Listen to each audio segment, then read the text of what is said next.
Mi nombre es Juan Salazar Espinosa y soy estudiante de Medicina de la Facultad de Ciencias de la Salud de la Universidad Juárez del Estado de Durango. En este video vamos a hablar acerca de una neuropatología llamada Alzheimer. El Alzheimer es una enfermedad degenerativa que causa la muerte de las células nerviosas del cerebro. Por lo general, esta enfermedad aparece paulatinamente y sus primeros síntomas los podemos atribuir a la vejez y al olvido común. A medida que avanza esta enfermedad, también comenzamos a notar la pérdida de las capacidades cognitivas tales como son la toma de decisiones y la realización de tareas comunes. Sin embargo, también podemos notar cambios en la personalidad y trastornos agresivos.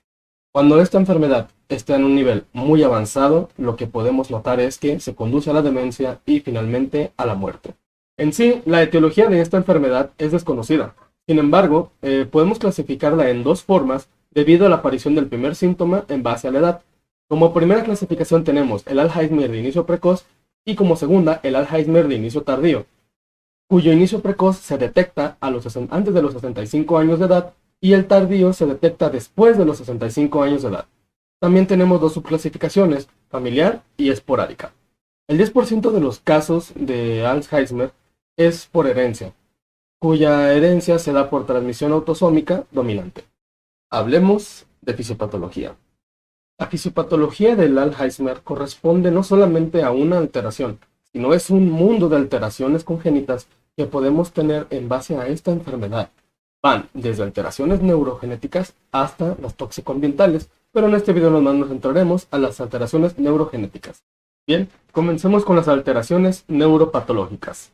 Primero tenemos la degeneración neurofibrilar, que en este video la vamos a abreviar como DNF. Y esta va a estar formada por los filamentos helicoidales apareados y van a representar una alteración para las proteínas citoestructurales de la neurona, tales como lo son la proteína tau y la MAP2. Estas se van a fosforilar de manera anormal en este sistema. La DNF va a entorpecer el flujo axonal, por ende, recordemos que el axón es el sitio de la neurona donde se produce la sinapsis neuronal. ¿Y qué pasa cuando se entorpece el flujo axonal? Bien, pues la sinapsis no se va a dar de la manera más eficaz posible, por lo que también va a entorpecer el sentido cognitivo de la persona. Como segundo punto tenemos a las placas seniles, que estas también se van a encontrar en el cerebro senescente normal. Sin embargo, tenemos que tomar en cuenta la ubicación y el número de placas seniles. Para el diagnóstico del Alzheimer tenemos que tener entre los 50 y los 60 años, debe de haber más de 8 placas por milímetro cuadrado. Entre los 66 y los 75 más de 10 y en mayores de 75 años más de 15. Sin embargo, se ha encontrado poca relación entre las placas seniles y el deterioro cognitivo. Bien, como siguiente punto tenemos el depósito de amiloide. El amiloide es una proteína normal que todos podemos tener. Sin embargo, que las personas con Alzheimer no desechan con facilidad. Las personas que no padecen de esta enfermedad la desechamos durante la noche al dormir. Sin embargo, las personas con Alzheimer no la desechan y se puede ir acumulando hasta por más de 15 años. Y cuando se genera este depósito de amiloide es cuando comienza la degeneración. Y cuanto más degeneración haya, quiere decir que más sintomatología vamos a presentar y más avance en la enfermedad vamos a tener. Entonces, el depósito de amiloide es aquello que produce la degeneración de las neuronas. Y bien, esto sería todo de la fisiopatología del Alzheimer. Bien, ahora hablemos del cuadro clínico del Alzheimer o sintomatología. El Alzheimer va a pasar por diferentes fases. La enfermedad se divide en tres etapas: inicial, intermedia y terminal. Durante la inicial tenemos una sintomatología ligera o leve, que el enfermo aún conserva su autonomía y solamente va a necesitar supervisión para realizar tareas complejas. Durante la intermedia son síntomas de gravedad moderada, que el enfermo va a depender de un cuidador para realizar tareas cotidianas. Durante la etapa terminal, el estado avanzado de esta enfermedad vamos a ocasionar de que el paciente o el enfermo va a ser completamente dependiente. Los síntomas más comunes de esta enfermedad vamos a tener que son el cambio del estado de ánimo y la conducta, la pérdida de la memoria, dificultades de la orientación, problemas del lenguaje, alteraciones cognitivas.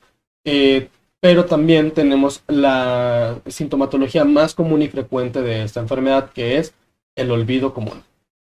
Podemos presentar también otros síntomas durante los cambios de conducta como cuadros agresivos, arrebatos de violencia, y durante las fases finales se va a deteriorar la musculatura y la movilidad, pudiéndose presentar una incontinencia de esfínteres. Y en cuanto a los síntomas o a las alteraciones neuropsicológicas en esta enfermedad, vamos a tener que se altera la memoria, afasia, apraxia, agnosia, que estas van a ser los síntomas más comunes de esta enfermedad y por los cuales podemos detectar rápidamente si se presenta un caso de Alzheimer en una persona. Hablemos del diagnóstico del Alzheimer. En la actualidad no existe una sola prueba diagnóstica para la enfermedad del Alzheimer, sino que se debe de tener una evaluación física, psiquiátrica y neurológica completa, de las cuales va a consistir de un examen médico detallado, de pruebas neuropsicológicas, de pruebas de sangre completa, electrocardiogramas, electrocefalogramas y tomografía computarizada. Bien, la única forma de confirmar un diagnóstico de enfermedad de Alzheimer es mediante un examen de tejido de cerebro, y este se va a hacer post-mortem. El diagnóstico diferencial de la enfermedad del Alzheimer hay que establecerlo con los siguientes puntos: depresión, toma de medicamentos, demencia vascular, enfermedad de Parkinson o atrofias multisistémicas, enfermedad con cuerpos de Lewy o demencia frontotemporal. El tratamiento de esta enfermedad lo que busca es prevenir el progreso, evitar el inicio de esta enfermedad, así como mejorar la calidad de vida del paciente que padezca dicha enfermedad. Ciertas vitaminas pueden ayudar al mantenimiento de las funciones cognitivas de la persona, tales como la B12, la B6 y el ácido fólico.